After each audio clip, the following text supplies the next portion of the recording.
will read. Okay, that's page number 58. Yeah, on the PDF. Okay. Yes, and with that, I warmly welcome everybody to this week's book reading. And what we've been reading this week is a deep work by Cal Newport. It's opening up a whole new dimension, a dimension that we didn't want to travel into. Okay. A dimension that we wanted to run away from, or at least I wanted to run away from doing all the deep work that life requires us to do. There's only so much you can avoid. So welcome everyone. Hi Richa, hi Nivedita. So this is Online Money Book Club by Women on Wealth, and what we do here is we read books on personal finance and investing, habit and mindset building, and somewhere deep work is around mindset building, is what I feel, and also really deepening the habits that we want to have. Why a lot of you asked why we made this book choice the last time.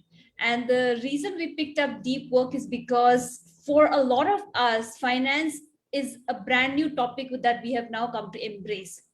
And finance requires, right from trying to understand the terminology, the definition of it, to really see how it plays in our personal financial life, that requires a whole lot of consistency, persistence, and just sitting there and breaking through our own barriers.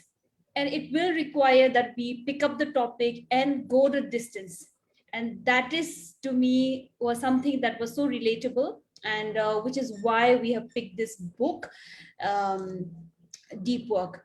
And this week, the community has read up to chapter 2, and will begin the discussion with insights and how it relates to our own lives. And then we'll do some bit of reading from chapter 3, which is on deep work is meaningful. So over to you guys. Welcome. And please, anyone who would like to begin, please share what are some insights you have drawn from chapter 2. Hi, Dwipo, welcome. And you may go back to the book. I have anything that you've highlighted,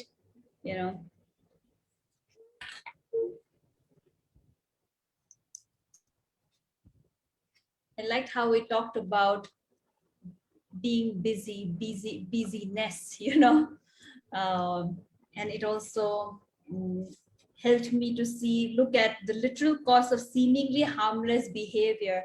It is such a harmless thing to do, to just scroll something, and we often go back to social media like it's a bad thing. But I think we just made it bad by spending too much time and getting lost in it sometimes. And but some of these behaviors, they seem harmless, but they can be a really good distraction tool and taking us away from doing the deep work. So that was a real good takeaway from me, and it connected me to this, made me more aware of my own behavior, of how even before doing the deep work, I would try and run away. Okay, I have to sit down to work, but I should go pee now. I should go make chai first. I think that'll be more refreshing. So that used to be my distraction. Sheetal, I wanted to say in the chapter 2, I like the way how he's put it in categories of this metric black hole, then, the principle of least resistance. And especially this line on page 58, it talks in a business setting. Without clear feedback on the impact of various behaviors to the bottom line, we will tend towards behaviors that are easiest in the moment. So typically, if we apply this to our habits also, instead of picking up the most difficult task first, we tend to do the easiest, which comes to us comfortably. So we don't want to get out of our comfort zone. And then, business is a proxy for productivity. And there also the cult of the internet, how a person who is not even related to the field, I forget that name, I think Alisa Rubin, she's basically, I think she is a bureau chief, but her endorsements regarding whatever she mentions, how people follow it blindly. And don't we do it? Like, for instance, Sheetal said so, and I will not even explore. So the whole purpose of the idea of our WOW community is you have to be self-reliant. Yes, the community is there. Yes, Priyanka has researched and done, but the whole idea of reading or researching is that we become independent enough to take decisions, because that's what matters. And finally, the bad for business and good for you. So that line is like, deep work is hard and shallow. Sorry, deep work is hard and shallow work is easier. That is the absence of clear goals for your job. The visible busyness that surrounds shallow work becomes self-preserving, and that our culture has developed. This is on page 70 with the title Bad for Business and Good for You. Uh, that surrounds shallow work becomes self-preserving, and that our culture has developed a belief that if a behavior relates to the internet, then it's good, regardless of its impact on our ability to produce variable things. All of these trends are enabled by the difficulty of directly measuring the value of depth or the cost of ignoring it. So this kind of left a impact on me.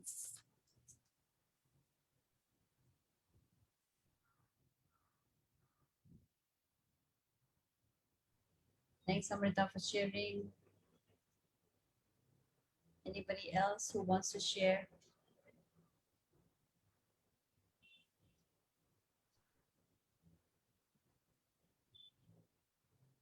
Something that we've talked about in the group quite a bit this last week, that is, how easily we get distracted these days. And think for some solutions. You're looking for some solutions. Yes.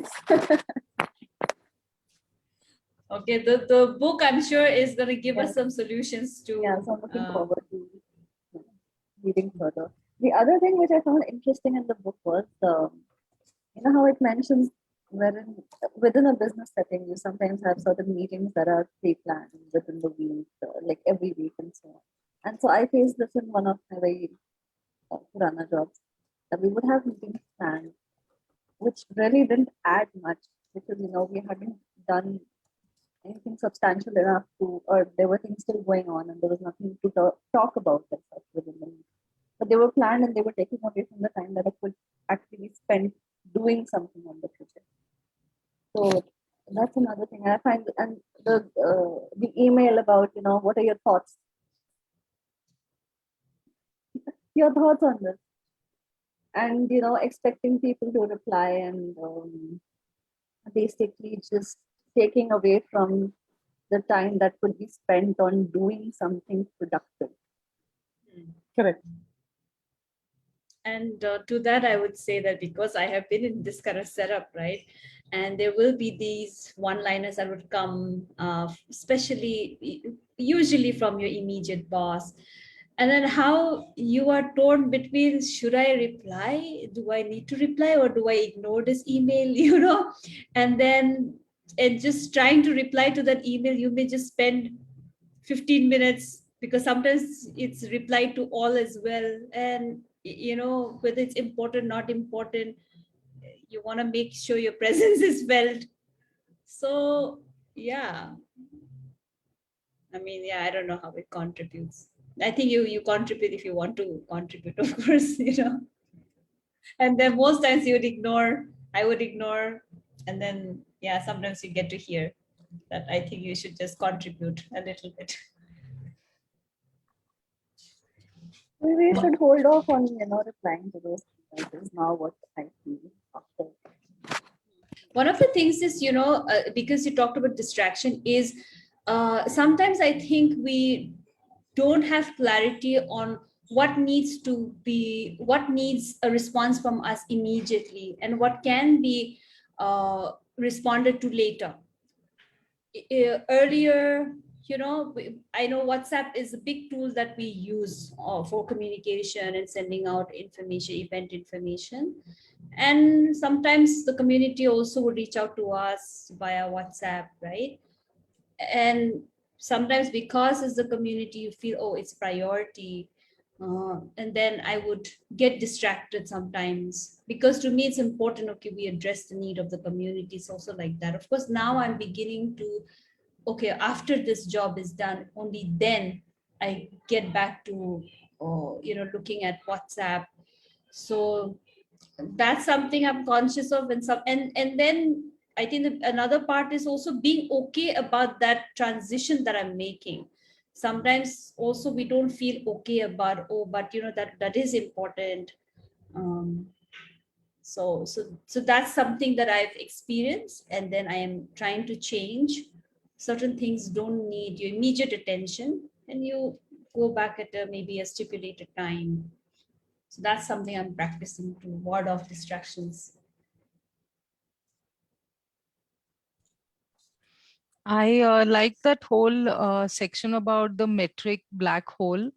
And this is something that we have always struggled with at the workplace, which is like, busyness versus productivity. And especially now, since everybody is working remotely, how do you gauge whether a person is working? So a lot of people just try to show productivity where it's like actually not, so it's like empty activities. And then because there is no way to, or no easy way to actually gauge, whether it's quality work or it's just like spending time on random emails and so on and so forth. Somebody who's like, and there are people who know a lot of jugaad, like they'll keep something on the keyboard so that the I am or whatever it is, it always shows as online, so even if they're stepping away, nobody would know if somebody is tracking the online time versus away time. So all those things are like they don't give a clear picture, so they have to be like really good things to measure the productivity of a person. So that was a very interesting part. This reminds me of that Yahoo incident when the CEO, she stopped the work from home. Yeah, yeah. Because they couldn't measure if people were being, and that was of course one of the concerns initially of when everybody moved to working from home. It was a sensitive period as well, and how do you really approach that conversation? That was how do you measure that it is genuine, not genuine, and not so genuine case, so So what uh, what I feel go is ahead. that even if you're working from home, if the employee is being given a certain task to complete and within a certain deadline, if they are completing it within that deadline and giving you the quality of work, it shouldn't matter whether they're working 8 hours or 10 hours or if they're available 24/7 or not, right? I don't really understand why you need to be you need to show yourself as busy during those hours. Sometimes I think it's a cultural demand. The culture demands it. Okay, so when we take these lessons back to our financial life, what could you see for yourself from the pages of this book? So one thing I feel is that taking out a specific time to do the deep work of, let's say putting financial papers together and putting them up in your Excel sheets or whatever sheets you're doing. So Okay, this power outage at Richa's. What about others? How are you already applying the readings of your book, of this book, into your life? I know one place I applied is getting my PF withdrawal done, because that required that I sit there and I persist. There were many moments when I wanted to run away, when I realized, oh man, I don't have this. Oh no, I don't have this information. Now, where do you get this information from? And when you put yourself in that position, I think that's when earlier maybe I would just not even be conscious that I've just gotten up and left, because now it's got getting uncomfortable. Because I'm more conscious, I knew that I had to persist. So at least with this a big thing that I had to on my to-do list, at least I sat there and I didn't have my UN number, then I had to activate it. Then I didn't have my, where is my member ID? Okay, where is my PF, number? So all of those, but just sitting there and asking Google everything and ensuring that I'm getting past that step. So that's how it helped me in making sure that I sit and get the job done. So that's one thing. And it's a matter of money coming in, right? Which I will then reinvest. So what kind of behavior would that be if I sit there with this potential, there's money that's going to come in, and yet I'm not willing to do the work that's required. So I don't know what kind of wealth creator would I be then. But yeah, was my struggle. Anywhere else that you see you're applying it in your life?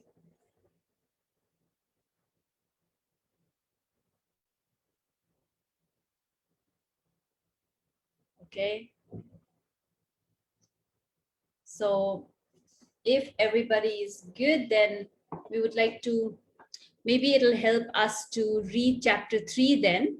Are we all good to read chapter 3? Deep work is meaningful. And then we can pause and share insights. I would encourage you to maybe make notes on whatever's coming to your mind, and we'll keep sharing with each other. Okay. Please bring some from your personal life too. And hello and welcome everybody else. Radhika, Rekha, Ridhima, Himani, Swati, welcome.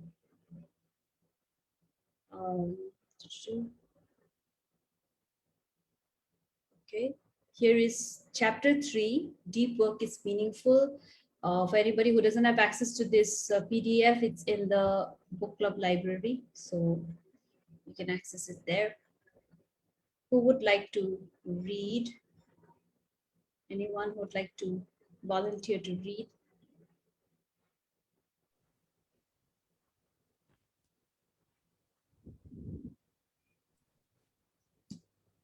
Okay, someone's volunteered. Okay, Richa. Richa, you'll have to hold the mic closer to your to you. Okay, let's try that. Okay, should I start? Can you hear me? Yes, this is great. Okay, go ahead. Perfect. Okay. Deep work is meaningful.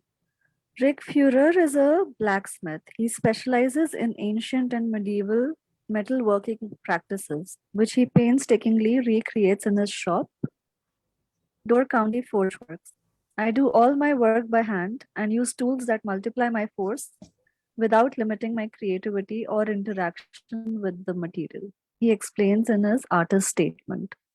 What may take me 100 blows by hand can be accomplished in one by a large swagging machine. This is the antithesis of my goal, and to that end, all my work shows evidence of the two hands that made it.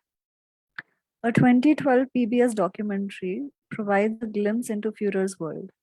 We learn that he works in a converted barn in Wisconsin farm country, not far inland from, if you could just go up, thank you. Not far inland from the scenic Sturgeon Bay of Lake Michigan. Fuhrer often leaves the barn doors open to vent the heat of the forges, one suspects, his efforts framed by farmlands stretching to the horizon. The setting is idyllic, but the work can seem at first encounter brutish. In the documentary, Fuhrer is trying to recreate a Viking era sword. He begins by using a 1500-year-old technique to smelt crucible steel, an unusually pure for the period form of the metal. The result is an ingot not much bigger than the 3 or 4 stacked smartphones. This dense ingot must then be shaped and polished into a long and elegant sword blade. This part, the initial breakdown, is terrible, Fuhrer says to the camera as he methodically heats the ingot, hits it with a hammer, turns it, hits it, then puts it back into the flames to start over. If you could go up. The narrator reveals that it will take 8 hours of this hammering to complete the shaping. As you watch Fuhrer work, however, the sense of the labor shifts. It becomes clear that he's not readily whacking at the metal like a miner with a pickaxe. Every hit, though forceful, is carefully controlled.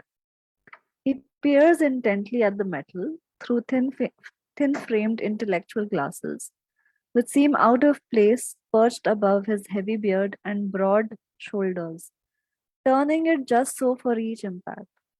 You have to be very gentle with it or you will crack it, he explains.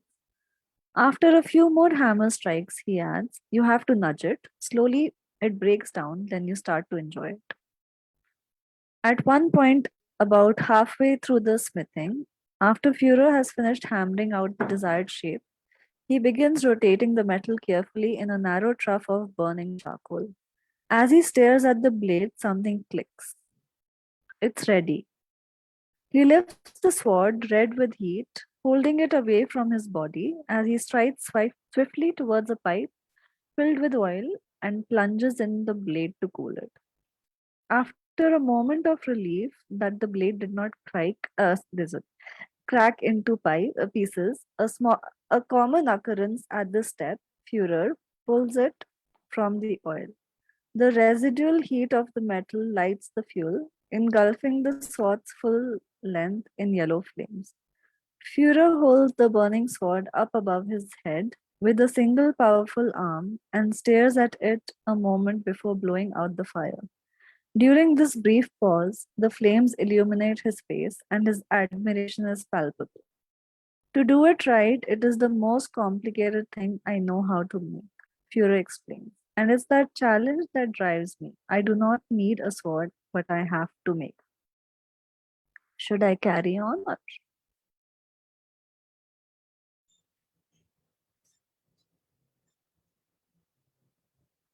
Perhaps yes. Sheetal, do you want? Okay. Yeah. Rick Führer is a master craftsman whose work requires him to spend most of his day in a state of depth. Even a small slip in concentration can ruin dozens of hours of effort. He's also someone who clearly finds great meaning in his profession. This connection between deep work and a good life is familiar and widely accepted when considering the world of craftsmen. The satisfactions of manifesting oneself concretely in the world through manual competence have been known to make, if you could just go up, Shipu, thanks. To make a man quiet and easy, explains Matthew Crawford, and we believe him. But when we shift our attention to knowledge work, this connection is muddied. Part of the issue is clarity. Craftsmen like Führer tackle professional challenges that are simple to define but difficult to execute. A useful imbalance when seeking purpose. Knowledge work exchanges this clarity for ambiguity. It can be hard to define exactly what a given knowledge worker does and how it differs from another. On our worst days, it can seem that all knowledge work boils down to the same exhausting royal of emails and PowerPoint, with only the charts used in the slides differentiating one career from another. Führer himself identifies this blandness when he writes, "The world of information superhighways and cyberspace have left me rather cold and disenchanted." Good quote. Another issue muddying the connection between depth and meaning is in knowledge work is the cacophony of voices attempting to convince knowledge workers to spend more time engaged in shallow activities. As elaborated in the last chapter, we live in an era where anything internet related is understood by default to be innovative and necessary. Depth destroying behaviors such as immediate email responses and an active social media presence are lauded, while avoidance of these trends generates suspicion. No one would fault Rick Führer for not using Facebook, but if a knowledge worker makes the same decision, then he's labeled an eccentric, as I've learned from personal experience. Just because this connection between depth and meaning is less clear in knowledge work, however, doesn't mean that it's non existent. The goal of this chapter is to convince you that deep work can generate as much satisfaction in an information economy as it so clearly does in a craft economy. In the sections ahead, I'll make 3 arguments to support this claim. These arguments roughly follow a trajectory from the conceptually narrow to broad, starting with a neurological perspective, moving to the psychological, and ending with the philosophical. I'll show that regardless of the angle from which you attack the issue of depth and knowledge work, it's clear that by embracing depth over shallowness, you can tap the same veins of meaning that drive craftsmen like Rick Fuhrer. The thesis of this final chapter in part 1, therefore, is that a deep life is not just economically lucrative, but also a life well lived. Sheetal, should I stop here? Yes, let's pause for a moment and share what's everybody getting. The one thing I want to share is just reading the kind of detail that goes into work was difficult. I wonder how he does it without getting distracted. Yeah, I think I was just amazed at how certain writers would do this amazing job of being so detailed. It's almost like you are there, and it's not even an image. We have to draw that image in our heads. So that's always fascinating for me and deeply appreciated, because yeah, that's the art. Seema, did you want to share something?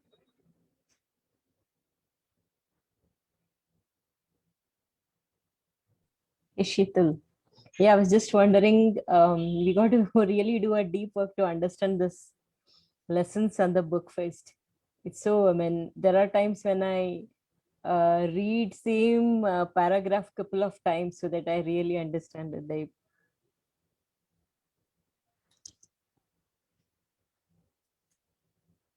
Thank you for sharing that. Yeah. Okay. Anyone else who's taking away something from this, from what Richa has read?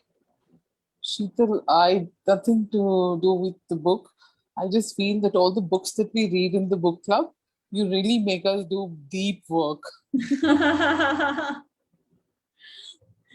Yes, because yeah, when we say deep work, I think we're also seeing deep thinking, something that something we may not be doing on a day-to-day basis, but just thinking, and then deeper thinking can, I don't know what it can bring for all of us, right? And Yeah. all the money that we also pay other people is because, well, I can't think that deep. I can't do that kind of deep work. Anybody else who would like to share? Yeah, I'll share, Sheetal. Yes, please. So yeah, while I was listening to this, what she was reading about the making of that sword. So what I understood is that when you've got to do something very perfectly, and it should turn out like a piece of art. It requires a lot of persistence and rework, and you have to be very focused, and there should not be any kind of distraction.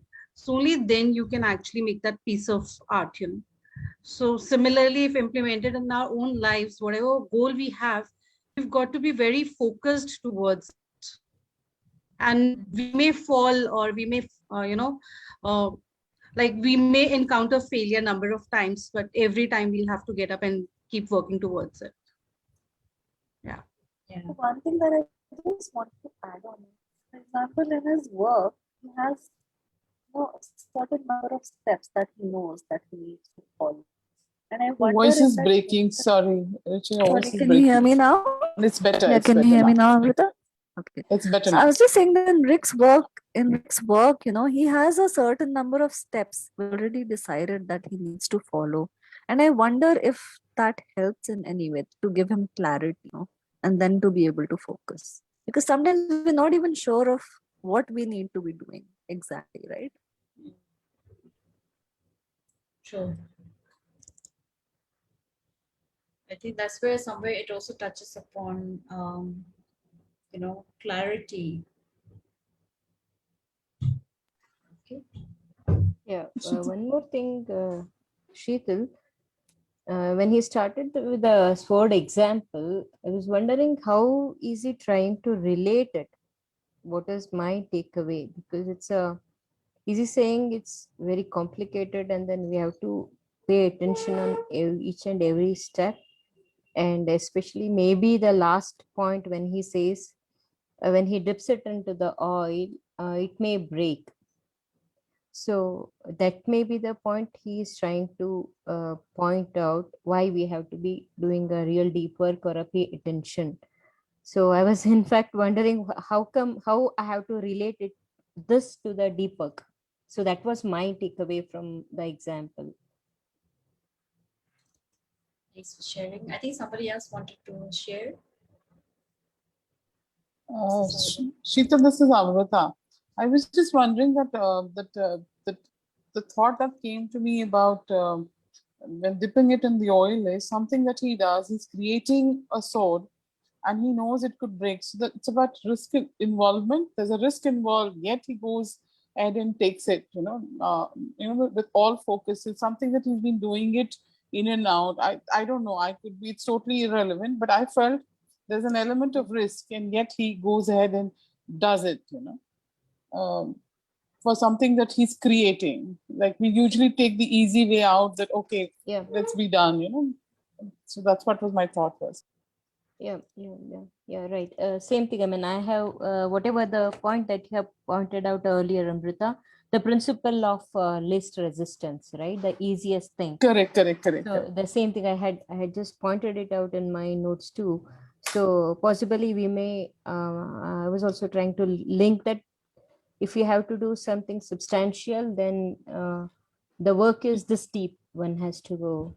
Correct. We have to go that extra mile probably, to make it better probably. Yeah, and then there is a huge risk, as you said, breaking. Yeah. It's all, which is when you pointed this out, that struck me. Otherwise, I just took it that's like process that you follow, like step 1, step 2, step 3, step 4, to make it. Okay. Something I did not understand what he explains is, to do it right, it is the most complicated thing I know how to make. And it's that challenge that drives me. I don't need a sword, but I have to make them.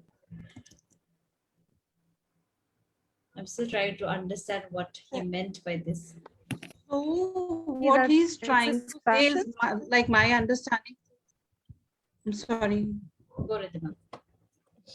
Go ahead, Ridhima, please. Okay. So what I was saying is that he says it's the challenge, it's the complexity which actually drives him to do that work, and not actually because making a sword is not something which he's required to do.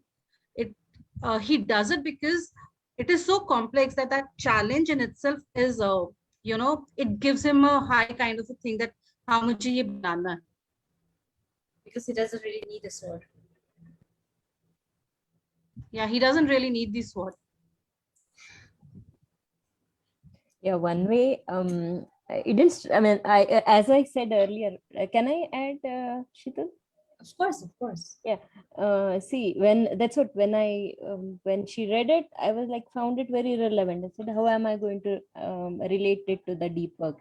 Now, when you pointed out the last part, even see, I was able to relate in my experience. I played this Candy Crush, the game, and then I play it every day because each time I want to see how I'm reacting to certain actions, right? So I don't get anything by playing at this time, but I play it just because I want to know how I think. I want to know how I correct. I want to know how fast I am. And then depending on my mood, how I don't do certain things, right?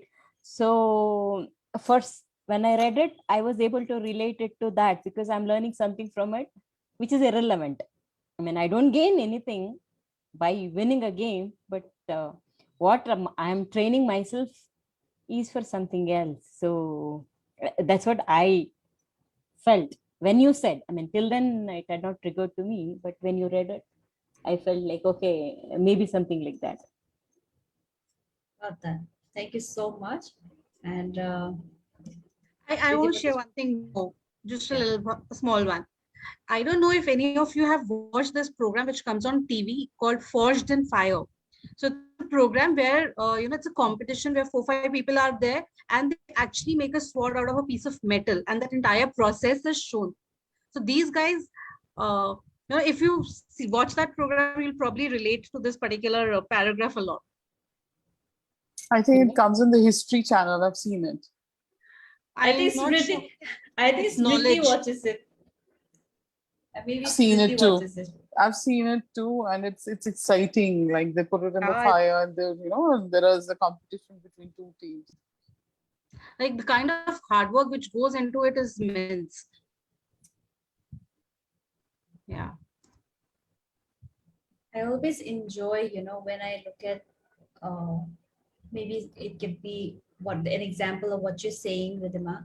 It could be a dance performance, and then there is a different kind of enjoyment that I draw when I watch something that's like a masterpiece. And then it just makes me wonder how many reps did that person have to do, how consistent and persistent did that person have to be. So yeah, always amazed by that. And then I compare it to myself. Yeah. Do you remember you'd been trying to stand on those two hands in your yoga pose? I don't think so. You actually, but then you'd been trying to do it for so many months. Because lack of persistence and lack of consistency. So now I know very clearly. So see, you've got to implement it here. Of course, if I want that. Yeah, the crow pose. Okay, so let's continue reading. I think the exciting part is gonna come next. And let's see. And please feel free to say pause at any point, and we can pause. If there's something that you would like to discuss, feel free to just pause, okay? Let me read it for everybody now. This is where we left it, right? Where did we leave it? Hey, okay. Neurological argument. Oh yeah, neurological argument. Okay. So let me read it for everybody. The science writer Winifred Gallagher stumbled onto a connection between attention and happiness after an unexpected and terrifying event, a cancer diagnosis. Not just cancer, she clarifies, but a particularly nasty, fairly advanced kind. As Gallagher recalls in her 2009 book, Wrapped, as she walked away from the hospital after the diagnosis, she formed a sudden and strong intuition. This disease wanted to monopolize my attention, but as much as possible, I would focus on my life instead. I think this is just beautiful. This disease wanted to monopolize my attention, but as much as possible, I would focus on my life instead. The cancer treatment that followed was exhausting and terrible, but Gallagher couldn't help noticing in that corner of her brain, honed by a career in nonfiction writing, that her commitment to focus on what was good in her life, movies, walks, and a 6:30 martini, worked surprisingly well. Her life during this period should have been mired in fear and pity, but it was instead, she noted, often quite pleasant. Her curiosity piqued, Gallagher set out to better understand the role that attention, that is, what we choose to focus on and what we choose to ignore, plays in defining the quality of our life. After 5 years of science reporting, she came away convinced that she was witness to a grand unified theory of the mind. Like fingers pointing to the moon, other diverse disciplines from anthropology to education, behavioral economics to family counseling similarly suggest that the skillful management of attention is the sine qua non of the good life and the key to improving virtually every aspect of your experience. I don't know what this means. This concept upends the way most people think about their subjective experience of life. We tend to place a lot of emphasis on our circumstances, assuming that what happens to us or fails to happen determines how we feel. From this perspective, the small scale details of how you spend your day aren't that important, because what matters are the large scale outcomes, such as whether or not you get a promotion or move to that nicer apartment. According to Gallagher, decades of research contradict this understanding. Our brains instead construct our worldview based on what we pay attention to. If you focus on a cancer diagnosis, you and your life become unhappy and dark. But if you focus instead on an evening martini, you and your life become more pleasant, even though the circumstances in both scenarios are the same. As Gallagher summarizes, who you are, what you think, feel, and do, what you love, is a sum of what you focus on. In Wrapped, Gallagher surveys the research supporting this understanding of the mind. She cites, for example, the University of North Carolina psychologist Barbara Fredrickson, a researcher who specializes in the cognitive appraisal of emotions. After a bad or disrupting occurrence in your life, Fredrickson's research shows what you choose to focus on exerts significant leverage on your attitude going forward. These simple choices can provide a reset button to your emotions. She provides the example of a couple fighting over inequitable splitting of household chores. Rather than continuing to focus on your partner's selfishness and sloth, she suggests you might focus on the fact that at least a festering conflict has been aired, which is a first step toward a solution to the problem and to your improved mood. This seems like a simple exhortation to look on the bright side. But Fredrickson found that skillful use of these emotional leverage points can generate a significantly more positive outcome after negative events. Scientists can watch this effect in action all the way down to the neurological level. Stanford psychologist Laura Carstensen, to name one such example, used an fMRI scanner to study the brain behavior of various presented with both positive and negative imagery. She found that for young people, their amygdala, a center of emotion, fired with activity at both types of imagery. When she instead scanned the elderly, the amygdala fired only for the positive images. Carstensen hypothesizes that the elderly subjects had trained the prefrontal cortex to inhibit the amygdala in the presence of negative stimuli. These elderly subjects were not happier because their life circumstances were better than those of the young subjects. They were instead happier because they had rewired their brains to ignore the negative and savor the positive. By skillfully managing their attention, they improved their world without changing anything concrete about it. I love how he's been using skillfully managed. So it does take some skill here. It is a skill.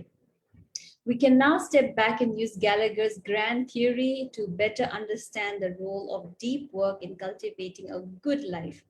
This theory tells us that your world is the outcome of what you pay attention to.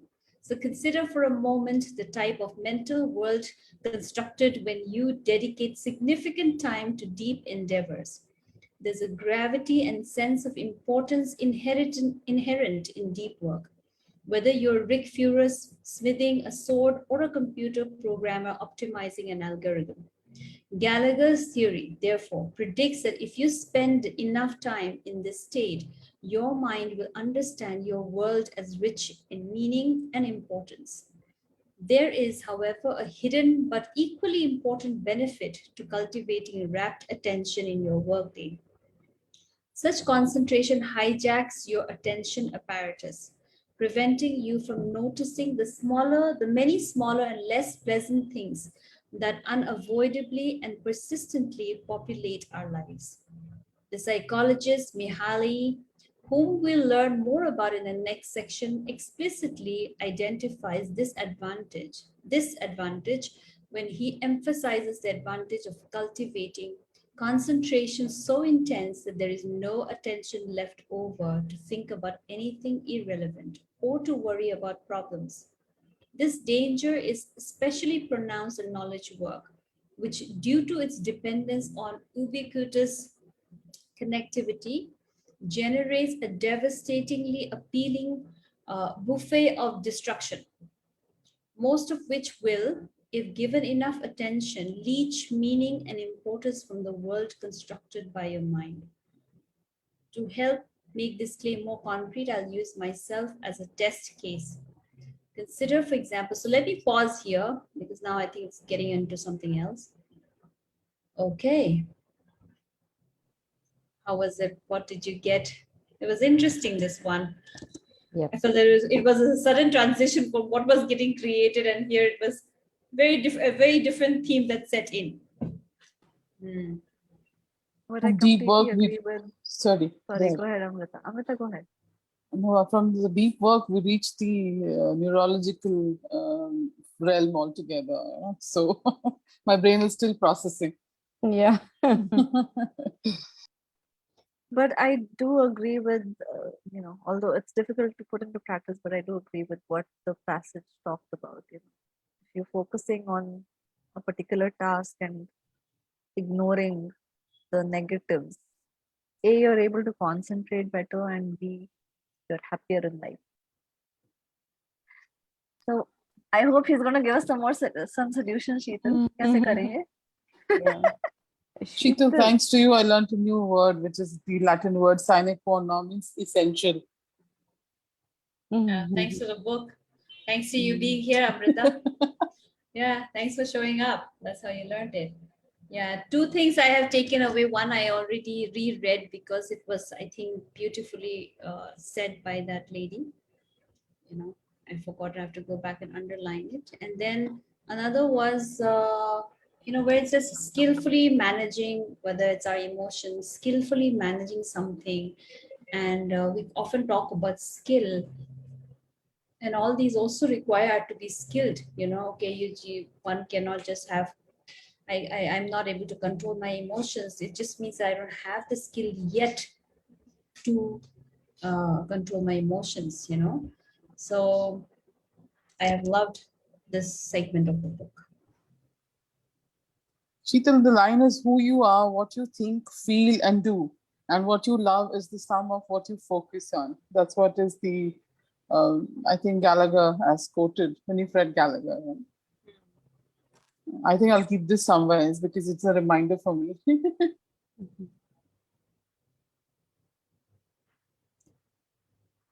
Yeah, in fact, now I think I got the connection between what he's trying to say in the first example.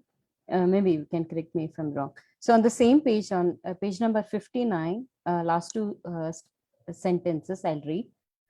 The satisfaction of manifesting oneself concretely in the world through manual competence have been known to make a man quiet and easy, explains Matthew Crawford. So this is what he's trying to say, I guess. Okay. And my connection to that point is, from the example that he has quoted, by skillfully, now the last sentence that you read, Sheetal, on page number 63, by skillfully managing their attention, they improved their world without changing anything concrete about it. So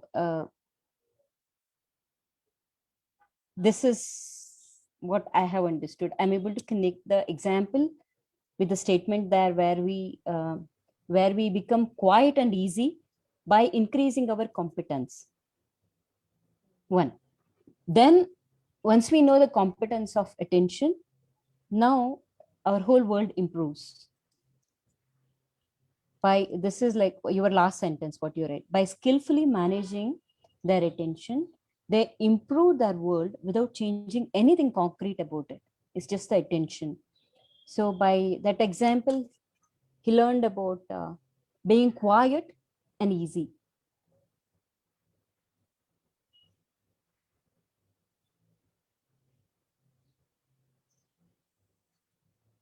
Thanks for adding that, Seema. It's just making me think of, how it's how many times we may have heard somebody, maybe our parents use it on us, or we listen to other parents use it on their children, that, oh, he's just not able to focus, or if the person just doesn't have the skill to focus, right? You need to have the skill to focus. How do we help that person learn the skill to focus? Who is talking about the skill to uh, be focused? We keep saying just focus karo, but who is skillful? Who is talking about somebody being skillfully able to manage their attention? Okay, people do it. I have seen people do How? it. How do they do it, right? And that's the secret that needs to It's get out more often, yeah, it's right? just um yeah, I just, some example of my own daughter came to my mind. She was learning programming. Just one second. Yeah, she was learning programming, and she was taught. It was taught by her father, and she was given with an example to do something, and then she was given 4 hours, and she was not interested. Okay, only thing missing point what I felt there was she was not convinced that she has to do one, and another thing was the person who was making her do didn't convince her. Okay, when I said that the person who is making you do has not convinced you, and then I can't help you, because you only have to realize that the problem is not that you don't have an interest, the person has not convinced you why it is important in your life, right? And I don't know what happened. She closed she did it in 1 hour. The time given was 4 hours. I don't know, it's just that, like, the attention and the meaning, right? uh, I just quoted because till now it is a surprise for me that, like, how someone just did it, and right, it's just the focus and the attention and the meaning that they find that add to their life. Don't know if it is a relevant example, but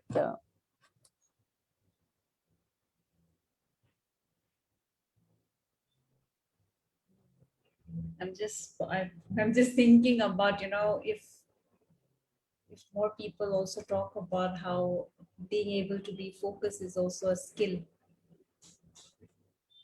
and how it might serve so many of us. this, I think, book club Absolutely, it itself is. is a best example, because we are able to go so deep in reading this book after book, because we find meaning and then gain out of it.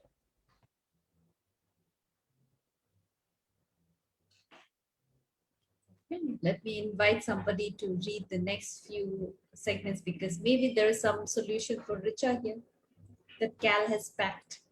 Okay. Before that, I'd just like to mention one solution that I use sometimes, which is like some sort of concentration music, either on one of these apps like Amazon Music. So I try to keep everything away, switch on that music, and it helps me concentrate. Not for too long so far, but it does help. But I think that also requires practice, of course, because when I used to run, and before I start, I would always see these runners with the earplugs, and they're listening to music, and then they're running, and I would always see that. So I thought that, okay, when I also run, I will do that. It will be so much fun, is what I thought. Then I tried it. I think one is that initially, when I had just started to run, I was with friends, so I would not have the earplugs on, and maybe because of that, I'm not used to. I didn't get used to it.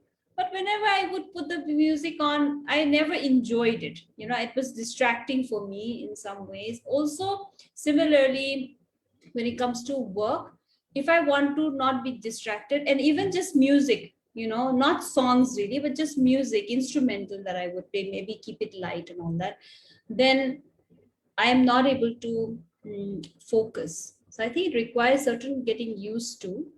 And sometimes I might play something where I'm doing something that doesn't require me to really use my brain a lot. So I think that also requires me getting used to it. Yeah. It depends on what you're doing, probably, Sheetal. Something light, you might listen to music. Something heavy, you need to be completely focused on. Actually, music during the run helps in distracting you from the pain which you have while running. Right? Because I use that technique a lot while I go out for my workout, like my walk. So Yeah. I listen to music because I want to, and I concentrate myself completely in the music. My focus is completely in the music, trying to forget if it is hurting my legs or something. But when it comes to a little more complex things, like if I have to sit and study or if I have to do something, then I would rather, think about the reason why I have to do that. The actual reason why I want to sit and do this particular work at this particular point of time. Why is it important for me? That helps me keep my focus on that work. But The wouldn't reason. wouldn't your why be established before you begin that work? Yeah, so I have, of course, but then constantly you have to keep reminding yourself, and then you put certain measures in place. कि अच्छा इतने time में ये खत्म करना है, इतने time में ये खत्म करना है. So that way, it helps me keep a track and keeps me focused on my work. I think you should definitely try deep work. Maybe you should. Do you have a physical book, Deep Work? I think you should buy it and keep it on your desk because it acts as a reminder. Because your why is already established, and then so it doesn't need to get re-established. What I'm thinking, but it's just persistence, consistency, and yeah, it's a very good reminder on the desk. It's a pretty reminder. Yeah, so I think. Okay, what are others getting? Anyone who's here without reading the book and would like to continue reading now? Hi, Ronnie. Welcome. Hello, everyone. Hi. Okay, so I think we will pause here because we are down to the last 2 minutes. What is everybody taking away? How was today's discussion for you guys?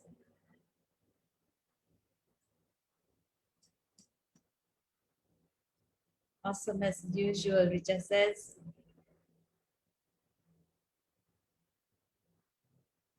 Thank you. What about others? Surbhi, what are you taking away? Lavina, Himani, Smriti, what are you guys taking away? I really enjoyed the second chapter. Oh, And it's, chapter 2? yeah, I mean, I can totally relate with the emails and everything. I'm just looking forward to the third chapter. Really enjoyed today's discussion. Yes.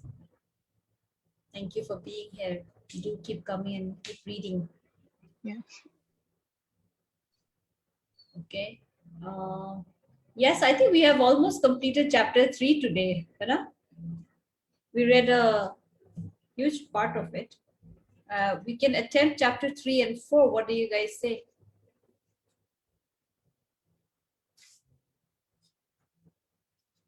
Let me check.